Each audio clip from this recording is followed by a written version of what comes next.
नमस्कार। आकाशवाणी से प्रस्तुत है समाचार प्रभात।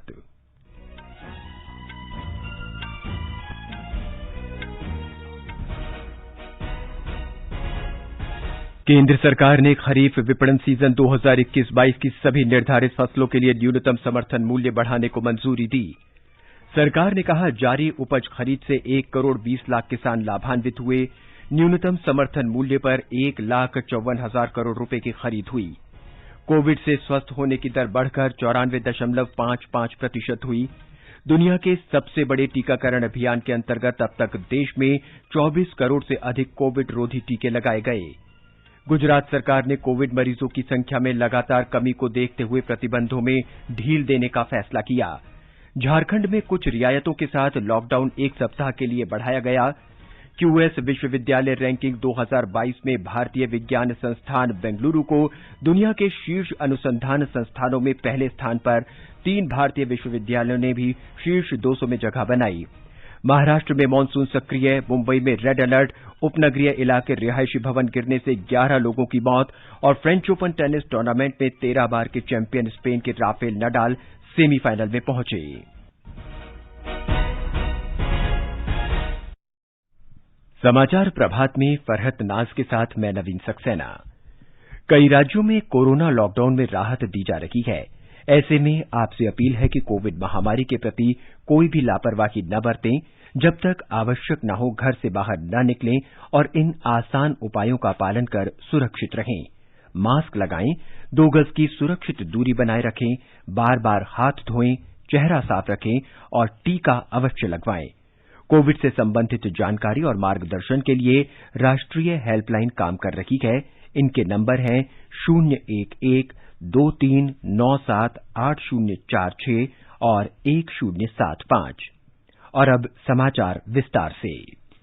प्रधानमंत्री नरेंद्र मोदी की अध्यक्षता में आर्थिक मामलों की मंत्रिमंडलीय समिति ने विपणन सीजन 2021-22 की सभी निर्धारित खरीफ फसलों के लिए न्यूनतम समर्थन मूल्य बढ़ाने की मंजूरी दे दी है। कल मंत्रिमंडल की बैठक के बाद कृषि मंत्री नरेंद्र सिंह तोमर ने संवाददाताओं को बताया कि सरकार ने खरीफ फसल के लिए न्यूनतम समर्थन मूल्य बढ़ा दिया है ताकि किसानों को उनके उत्पादों का लाभकारी मूल्य सुनिश्चित हो सके। किसानों को उत्पादन लागत पर सबसे अधिक अनुमानित लाभ लगभग 85% बाजरा से मिलने की संभावना है, उड़द से 65% और तुअर दाल से उत्पादन लागत के 62% लाभ का अनुमान है। बाकी फसलों पर रिटर्न उत्पादन लागत का कम से कम 50% रहेगा। कृषि मंत्री ने बताया कि पिछले वर्ष की तुलना में न्यूनतम समर्थन मूल्य में सर्वाधिक वृद्धि सफेद तिल के लिए अनुशंसित की गई है, जो 452 रुपये प्रति क्विंटल है। इसके बाद तुअर और उड़द न्यूनतम समर्थन मूल्य में 300 रुपये प्रति क्विंटल की वृद्धि हुई है। पिछले वर्ष के मुकाबले मूंगफली में 275 रुपये प्रति क्विंटल और काले तिल में 235 रुपये प्रति क्विंटल की वृद्धि हुई है। कृषि मंत्री नरेंद्र सिंह तोमर ने बताया कि न्यूनतम समर्थन मूल्य में बढ़ोतरी केंद्रीय बजट 2018-19 की घोषणा के अनुरूप है, जिसमें न्यूनतम समर्थन मूल्य औसत उत्पादन लागत के कम से कम 1.5 गुना तय किया गया था ताकि किसानों को उनकी उपज का समुचित लाभ मिल सके। लगातार रबी और खरीफ की एमएसपी घोषित की जा रही है। सरकार गेहूं और धान का उपार्जन एफसीआई के माध्यम से कर रही है। दलहन और तिलहन का जो उपार्जन है वो भारत सरकार अपनी अन्य एजेंसियों के माध्यम से कर रही है। इसलिए इसमें किसी को भी कहीं भ्रम रखने की आवश्यकता नहीं है। एमएसपी चल रही है, एमएसपी बढ़ रही है, एमएसपी पर खरीद भी बढ़ रही है। किसान बंधु अच्छी मेहनत कर रहे हैं, उसके परिणाम स्वरूप उत्पादन और उत्पादकता भी बढ़ रही है। और अगर टोटल में हम देखेंगे तो कुल मिला के लागत पर 62% की वृद्धि इस बार की जो निर्णय है उनमें हो रही है। किसानों से उपज खरीद की जारी प्रक्रिया में अब तक लगभग 1 करोड़ 20 लाख किसान लाभान्वित हुए हैं। केंद्र सरकार ने बताया कि 1,54,000 करोड़ रुपए से अधिक के न्यूनतम समर्थन मूल्य पर यह खरीद हुई है। मौजूदा रबी विपणन सीजन में गेहूं खरीद से लगभग 46 लाख किसानों को फायदा हुआ है। उपभोक्ता कार्य मंत्रालय ने बताया कि 418 लाख टन से अधिक गेहूं की खरीद की जा चुकी है, जबकि पिछले वर्ष की इस अवधि में 373 लाख टन गेहूं खरीदी हुई थी। मंत्रालय ने बताया कि पिछले वर्ष की तुलना में 12.22% अधिक गेहूं की खरीद हुई है। उत्तर प्रदेश, बिहार, राजस्थान, गुजरात, हिमाचल प्रदेश और जम्मू कश्मीर में गेहूं की खरीद सुचारू रूप से चल रही है। खरीफ सीजन की धान की खरीद भी सुचारू रूप से जारी है। अब तक 816 लाख टन से अधिक धान खरीदी जा चुकी है, जबकि पिछले वर्ष इस अवधि में 736 लाख टन धान की खरीद हुई थी। आर्थिक मामलों की मंत्रिमंडलीय समिति ने Ramagundam fertilisers and chemicals limited RFCL में संशोधन के साथ नई निवेश नीति 2012 के विस्तार को मंजूरी दी है। आरएफसीएल एक संयुक्त उद्यम कंपनी है जिसमें National Fertilizers Limited, Engineers India Limited और Fertilizers Corporation of India Limited शामिल है। इन कंपनियों को आरएफसीएल में 17 फरवरी 2015 को शामिल किया गया था। आरएफसीएल रामागुंडम इकाई के तहत आने वाले एफसीआईएल को पुनर्जीवित करने का प्रयास कर रहा है। इसके लिए एक नया गैस आधारित ग्रीनफील्ड नीम लेपिड यूरिया संयंत्र लगाया गया है। आरएफसीएल यूरिया परियोजना की लागत 6,165 करोड़ रुपए से अधिक है। अत्याधुनिक गैस आधारित आरएफसीएल संयंत्र यूरिया क्षेत्र में आत्मनिर्भरता हासिल करने के लिए एफसीएल की बंद यूरिया इकाइयों को पुनर्जीवित करने के लिए सरकार द्वारा की गई पहल का एक हिस्सा है। केंद्रीय मंत्रिमंडल ने रेलवे स्टेशनों और रेलगाड़ियों में सार्वजनिक संरक्षा और सुरक्षा सेवाओं के लिए भारतीय रेल को 700 मेगाहर्ट्ज फ्रीक्वेंसी बैंड में 5 मेगाहर्ट्ज स्पेक्ट्रम के आवंटन को मंजूरी दे दी है। इसका उपयोग आधुनिक सिग्नल संचालन और ट्रेन सुरक्षा प्रणालियों के लिए किया जाएगा तथा लोको पायलट और गार्डों के बीच निर्बाध संचार को सुनिश्चित किया जाएगा। सूचना और प्रसारण मंत्री प्रकाश जावड़ेकर ने कहा कि इससे ट्रेन संचालन की सुरक्षा और संरक्षा बढ़ेगी।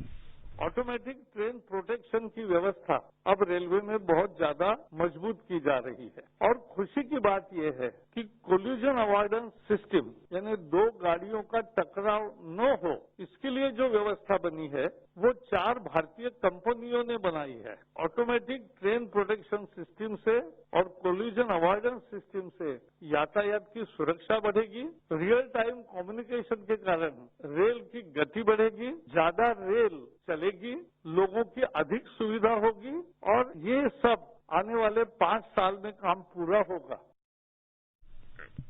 सरकार ने प्रधानमंत्री शहरी आवास योजना के तहत 3,61,000 मकानों के निर्माण के लिए 708 प्रस्तावों को मंजूरी दी है।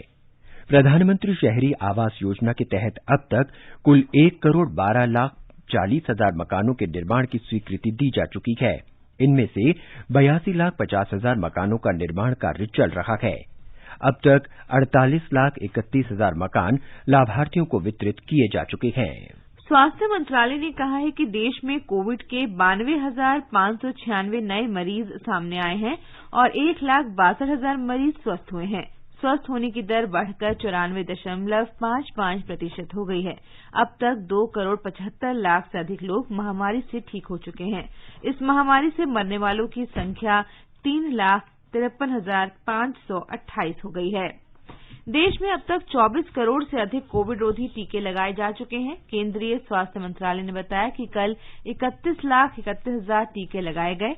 राष्ट्रव्यापी टीकाकरण अभियान इस वर्ष 16 जनवरी से चल रहा है। 1 मई से शुरू हुए इसके तीसरे चरण में 18 से 44 वर्ष आयु वर्ग के लोगों को कोविड रोधी टीका लगाया जा रहा है। अब तक 37 राज्यों और केंद्र शासित प्रदेशों में इस आयु वर्ग के 3,38,00,000 से अधिक लोगों को टीका लग चुका है।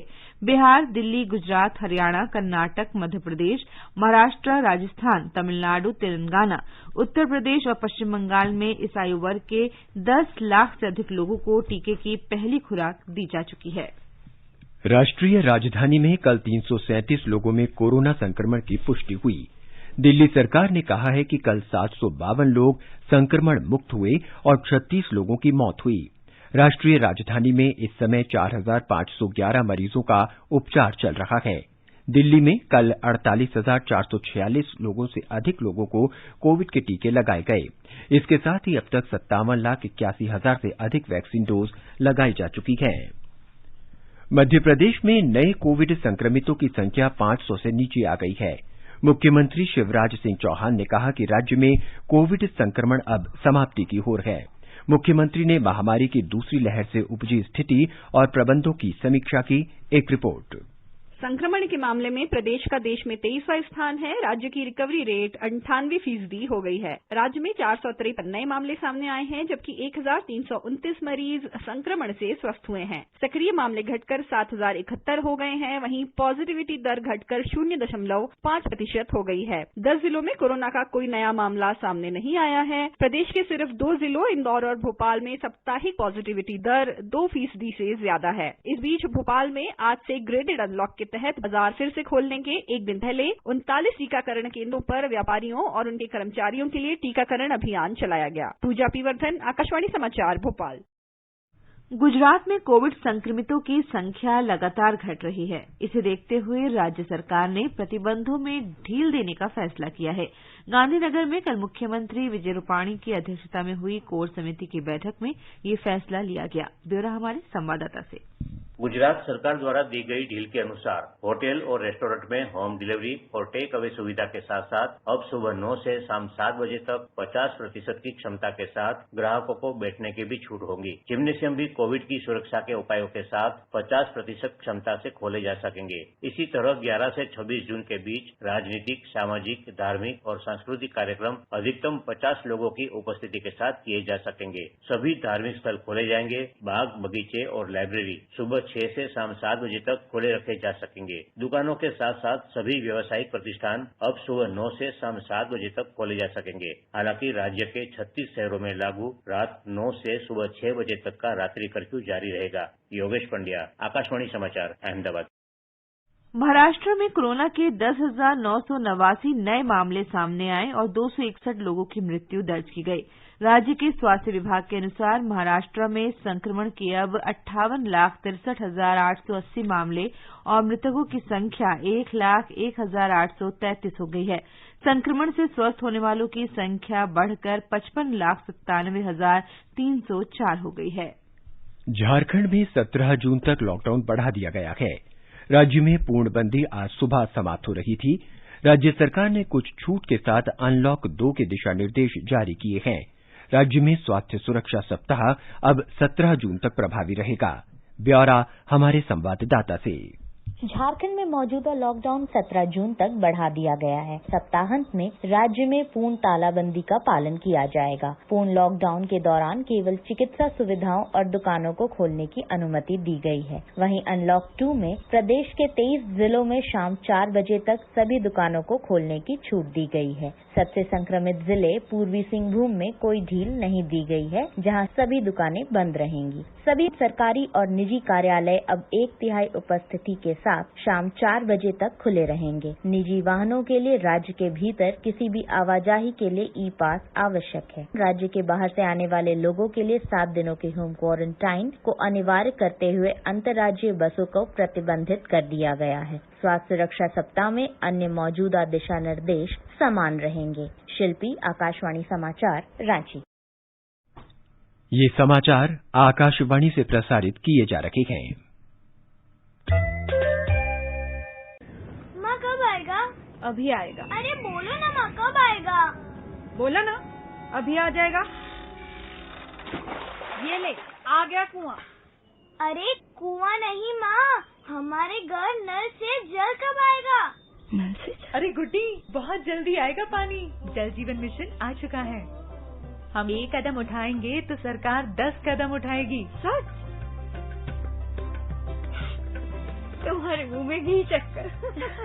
घी शक्कर नहीं माँ, स्वच्छ जल। 2024 तक देश के सभी 19 करोड़ घरों में पहुंचेगा पीने का साफ पानी। अब होगा हर घर जल। जल जीवन मिशन, जल शक्ति मंत्रालय, भारत सरकार। ये समाचार आकाशवाणी से प्रसारित किए जा रहे हैं।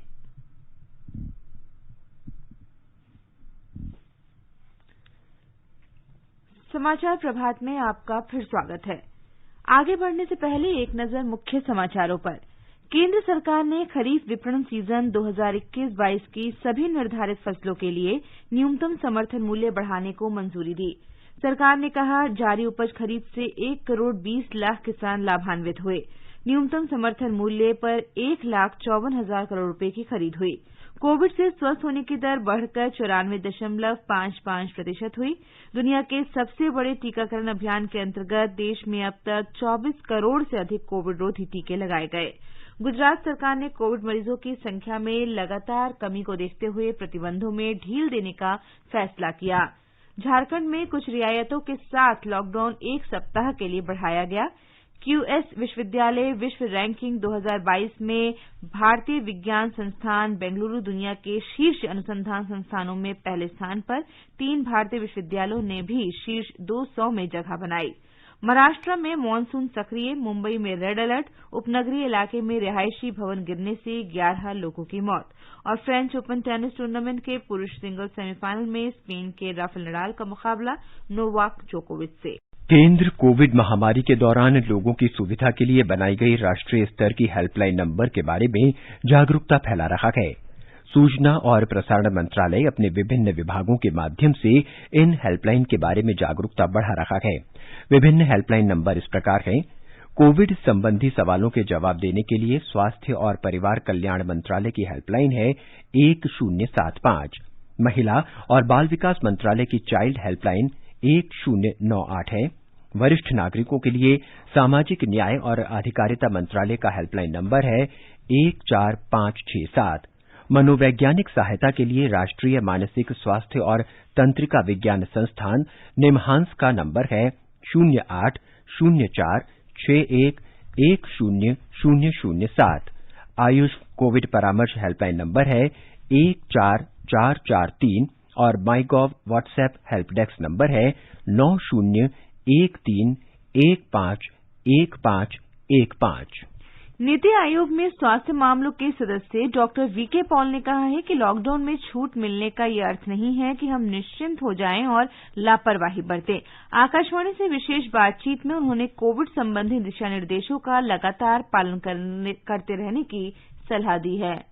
हमारे देश में वैक्सीन 70-80% व्यक्तियों को नहीं लग जाता, तब तक हमें चौकन्ना रहना है, क्योंकि ये वायरस अभी यहीं घूम रहा है। और आपने अपना वैक्सीन लगाने के बाद भी मास्क पहनना है, 2 गज की दूरी बनानी है, भीड़ में नहीं जाना है, भीड़ को पैदा नहीं करना है, पार्टियां नहीं करनी, चाहे वो बाहर है चाहे अंदर है। अंदर है तो खिड़कियां खोल के रखिए, बड़ा समूह अंदर मत रखिए। अंदर है, लोग हैं, बाहर हैं, आप मास्क पहनिए। ये हमें भी पूरे जज्बे के साथ, पूरे जोश और सच्चाई के साथ अपनाना है।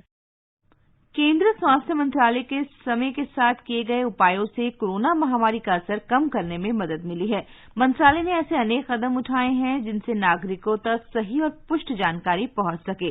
कोविड टीकाकरण के बारे में फैली भ्रांतियों और आशंकाओं को दूर करने के लिए केंद्र सरकार सभी संभावित माध्यमों से लोगों को उचित जानकारी मुहैया कराई है। कोविड टीकों से उत्पन्न एंटीबॉडीज के बारे में लोगों के सवालों को लेकर हमारे संवाददाता की ये रिपोर्ट। अखिल भारतीय आयुर्विज्ञान संस्थान एम्स नई दिल्ली के निदेशक डॉक्टर रणदीप गुलेरिया कहते हैं कि हमें टीकों की प्रभावशीलता का आकलन केवल उससे उत्पन्न होने वाली एंटीबॉडी की मात्रा से नहीं करना चाहिए। उन्होंने बताया कि टीकों से एंटीबॉडी के अतिरिक्त कोशिका मध्यस्थ प्रतिरक्षा तथा स्मृति कोशिकाओं के माध्यम से भी शरीर की प्रतिरोधक क्षमता में विकास होता है। स्मृति कोशिकाएं भविष्य में होने वाले संक्रमण के दौरान अत्यधिक मात्रा में एंटीबॉडी उत्सर्जन कराने में बेहद मददगार साबित होती हैं। उन्होंने सभी से जल्द निकटतम टीका केंद्र पर उपलब्ध टीका लगवाने की अपील करते हुए लोगों को मनपसंद टीके के लिए देरी न करने की सलाह भी दी है। आकाशवाणी समाचार के लिए आनंद चतुर्वेदी, दिल्ली। देश में कोविड महामारी की दूसरी लहर के दौरान ओडिशा ने दूसरे राज्यों को मेडिकल ऑक्सीजन की आपूर्ति में अपनी अलग पहचान बनाई है। राज्य में कल 7 जिलों में मेडिकल ऑक्सीजन संयंत्रों की वर्चुअल रूप से आधारशिला रखते हुए मुख्यमंत्री नवीन पटनायक ने कहा कि ओडिशा ने ऑक्सीजन की कमी से जूझ रहे 17 राज्यों को ऑक्सीजन की सप्लाई करके कोविड-19 से कई लोगों की जान बचाई। ओडिशा ने दूसरे राज्यों और केंद्र शासित प्रदेशों को 28,000 मीट्रिक टन से अधिक ऑक्सीजन की आपूर्ति की। इस बीच राज्य में कोविड संक्रमण में कमी आ रही है। केंद्र ने कहा है कि 5G तकनीक को कोविड महामारी से जोड़ने के दावे झूठे हैं। पत्र सूचना कार्यालय PIB ने कहा है कि ऐसे दावों का कोई वैज्ञानिक आधार नहीं है। पीआईबी ने कहा है कि भारत में कहीं भी 5G नेटवर्क की टेस्टिंग अभी शुरू नहीं हुई है। भारतीय विज्ञान संस्थान बेंगलुरु को अनुसंधान के क्षेत्र में वैश्विक क्यूएस विश्वविद्यालय रैंकिंग 2022 में शीर्ष स्थान दिया गया है। 3 भारतीय विश्वविद्यालयों ने शीर्ष 200 स्थान में जगह बनाई है। उच्च शिक्षा का विश्लेषण करने वाली ब्रिटेन की वैश्विक संस्था क्वैकक्वेरेली साइमंड्स ने कल विश्व के अंतर्राष्ट्रीय विश्वविद्यालयों की रैंकिंग का 18वां संस्करण जारी किया। प्रधानमंत्री नरेंद्र मोदी ने आईआईटी बम्बई, आईआईटी दिल्ली और आईआईएस बेंगलुरु को क्यूएस विश्वविद्यालय रैंकिंग 2022 में विश्व के शीर्ष 200 संस्थानों में जगह बनाने पर बधाई दी। एक ट्वीट में श्री मोदी ने कहा कि देश के और भी विश्वविद्यालय और संस्थानों के वैश्विक स्तर पर स्थान बनाने की दिशा में प्रयास किए जा रहे हैं। शिक्षा मंत्री रमेश पोखरियाल निशंक ने भी ट्वीट कर इन संस्थानों को बधाई दी है। श्री निशंक ने कहा है कि भारत ने शिक्षा और अनुसंधान के क्षेत्र में काफी प्रगति की है और अब विश्व गुरु के रूप में ये उभर रहा है। मौसम विभाग ने कोंकण तटीय क्षेत्र और मुंबई क्षेत्र के लिए रेड और ऑरेंज अलर्ट जारी किया है। इस अलर्ट के आधार पर महाराष्ट्र के मुख्यमंत्री उद्धव ठाकरे ने मुंबई नगर निगम नियंत्रण कक्ष का दौरा किया और स्थिति की समीक्षा की। मुंबई के उपनगरीय मलाड में मालवानी इलाके में एक रिहायशी इमारत गिरने से 11 लोगों की मौत हो गई और 7 घायल हो गए। भारी वर्षा के कारण कल रात लगभग 11 बजे यह हादसा हुआ। घायलों को एक निजी अस्पताल में भर्ती कराया गया है। पुलिस और अग्निशमन कर्मी घटनास्थल पर बचाव और राहत कार्य चला रहे हैं। एक रिपोर्ट। मुंबई में आज भी कई जगह पर अंतराल के साथ बारिश हो रही है। हालांकि कल की तुलना में बारिश का जोर कम है। कल हुई मूसलाधार बारिश के कारण सामान्य जनजीवन प्रभावित हुआ था। कल रात तेज बारिश के कारण मुंबई के मालाड इलाके में 2 मंजिला घर गिरने से 11 लोगों की मौत हुई। मुंबई के उपनगर तथा ठाणे और पालघर जिले में भी कल रात से बारिश हो रही है। महाराष्ट्र के परभणी, बीड़, धुले तथा यवतमाळ में भी भारी बारिश के कारण खेती का नुकसान हुआ। कल यवतमाळ में बादल फटने जैसी स्थिति उत्पन्न होने के कारण पुलों के ऊपर से पानी बहने लगा और कई जगह नालों का पानी खेतों में घुसने के कारण भारी नुकसान हुआ। परभणी और बीड़ जिलों में कई जगह पर निर्माणाधीन रास्ते बह गए और यातायात पर असर हुआ। मुंबई में आज भी भारी बारिश की संभावना को देखते हुए प्रशासन ने लोगों से आवश्यकता होने पर ही घर से बाहर निकलने का आह्वान किया है। शैलेश पाटिल, आकाशवाणी समाचार, मुंबई। मौसम विभाग के महानिदेशक डॉक्टर मृत्युंजय महापात्रा ने आकाशवाणी से विशेष बातचीत में कहा है कि दक्षिण पूर्वी मानसून के प्रभाव से महाराष्ट्र, मध्य भारत और पूर्वी भारत में वर्षा हो रही है। उन्होंने महाराष्ट्र, तेलंगाना, ओडिशा में कल भारी वर्षा की आशंका व्यक्त की है।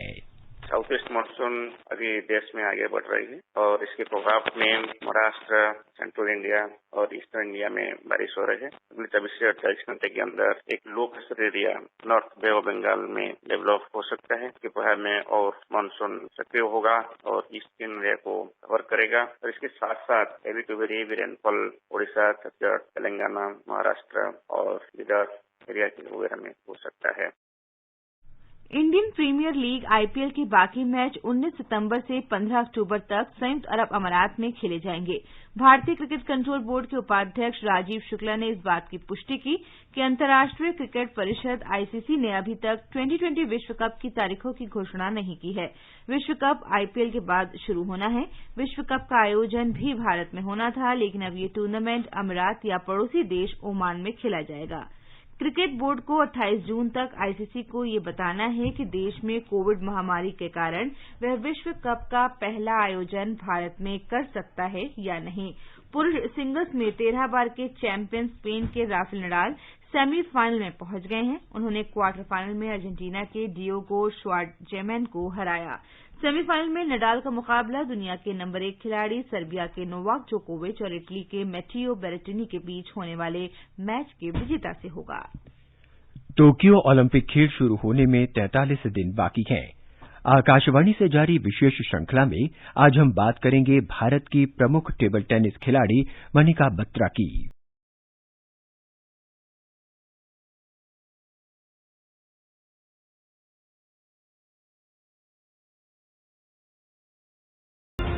भारतीय महिला टेबल टेनिस की स्टार खिलाड़ी मणिका बत्रा का जन्म 15 जून 1995 को हुआ। वर्ष 2018 के राष्ट्रमंडल खेलों में व्यक्तिगत तथा डबल्स में स्वर्ण पदक जीतकर मणिका ने अपनी प्रतिभा की झलक दिखाई। उसी वर्ष जकार्ता एशियाई खेलों में मणिका ने अचंता शरद कमल के साथ मिलकर मिक्स डबल्स में कांस्य पदक हासिल कर इतिहास बनाया था। उन्हें पिछले वर्ष देश के सर्वोच्च खेल पुरस्कार राजीव गांधी खेल रत्न से सम्मानित किया गया था। टोक्यो ओलंपिक्स में मणिका सिंगल्स के अलावा अचंता शरद कमल के साथ जोड़ी बनाकर मिक्स डबल्स में भी उतरेंगी। मणिका और शरद की जोड़ी ने मिक्स डबल्स के लिए क्वालिफाई कर पदक जीतने की खेल प्रेमियों की उम्मीदों को बढ़ा दिया है। समाचार कक्ष से हिमांशु कांडपाल।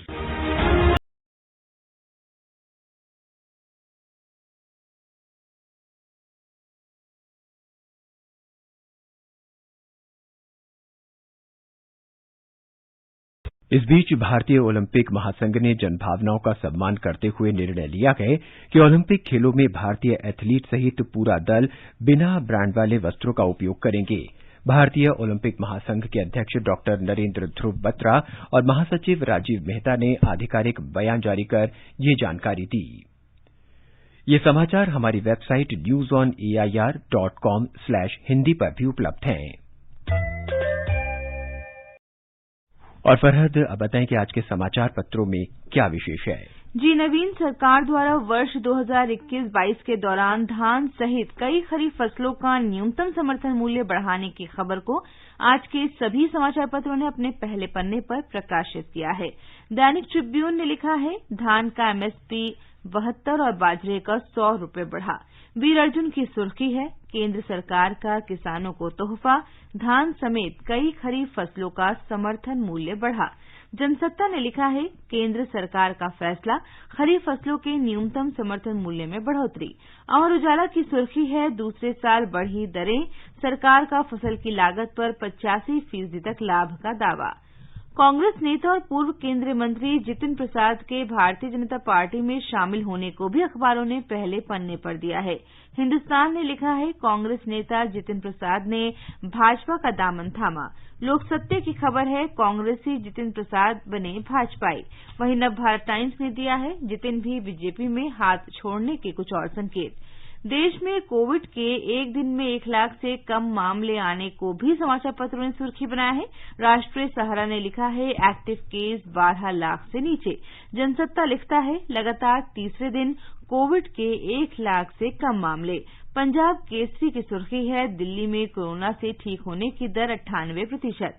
केंद्रीय कर्मचारी के घर में कोरोना पॉजिटिव तो 15 दिन की छुट्टी। नवभारत टाइम्स सहित सभी अखबारों में है। पत्र लिखता है, केंद्रीय कर्मचारी के माता पिता या परिवार का कोई सदस्य कोविड पॉजिटिव होता है तो वह 15 दिन की विशेष छुट्टी स्पेशल कैजुअल लीव ले सकता है। हादसे रुकेंगे ट्रेन में वीडियो सुविधा भी नवभारत टाइम्स में है। पत्र ने लिखा है, ट्रेन दुर्घटना रोकने के लिए सरकार ने कदम उठाए। देश की आर्थिक राजधानी मुंबई में मानसून की दस्तक को भी कई अखबारों ने सचित्र प्रकाशित किया है। अमर उजाला लिखता है, मुंबई में मानसून पहुंचा, थमी जिंदगी, लोकल ट्रेन बंद। हिन्दुस्तान ने लिखा है, मुंबई में जमकर बरसे बदरा, तपती दिल्ली को इंतजार। वहीं हरिभूमि ने अपने पहले पन्ने पर दिया है, राजधानी में पारा 42 डिग्री के पार, 11 जून से बारिश का आगमन देगा लोगों को भीषण गर्मी से राहत। दैनिक भास्कर ने खास शीर्षक से लिखा है, अमेरिकी टैक्स एजेंसी के आंकड़ों के विश्लेषण से हुआ खुलासा, अरबों रुपए कमाने वाले बेजोस, मस्क, बफेट सबसे कम इनकम टैक्स भरते हैं। अंत में मुख्य समाचार एक बार फिर। केंद्र सरकार ने खरीफ विपणन सीजन 2021-22 की सभी निर्धारित फसलों के लिए न्यूनतम समर्थन मूल्य बढ़ाने को मंजूरी दी। सरकार ने कहा, जारी उपज खरीद से 1 करोड़ 20 लाख किसान लाभान्वित हुए। न्यूनतम समर्थन मूल्य पर 1,54,000 करोड़ रुपए की खरीद हुई। कोविड से स्वस्थ होने की दर बढ़कर 94.55% हुई। दुनिया के सबसे बड़े टीकाकरण अभियान के अंतर्गत देश ने अब तक 24 करोड़ से अधिक कोविड रोधी टीके लगाए। गुजरात सरकार ने कोविड मरीजों की संख्या में लगातार कमी को देखते हुए प्रतिबंधों में ढील देने का फैसला किया। झारखंड में कुछ रियायतों के साथ लॉकडाउन 1 सप्ताह के लिए बढ़ाया गया। क्यूएस विश्वविद्यालय विश्व रैंकिंग 2022 में भारतीय विज्ञान संस्थान बेंगलुरु दुनिया के शीर्ष अनुसंधान संस्थानों में पहले स्थान पर। 3 भारतीय विश्वविद्यालय ने भी शीर्ष 200 में जगह बनाई। इसके साथ ही समाचार प्रभात का ये अंक समाप्त।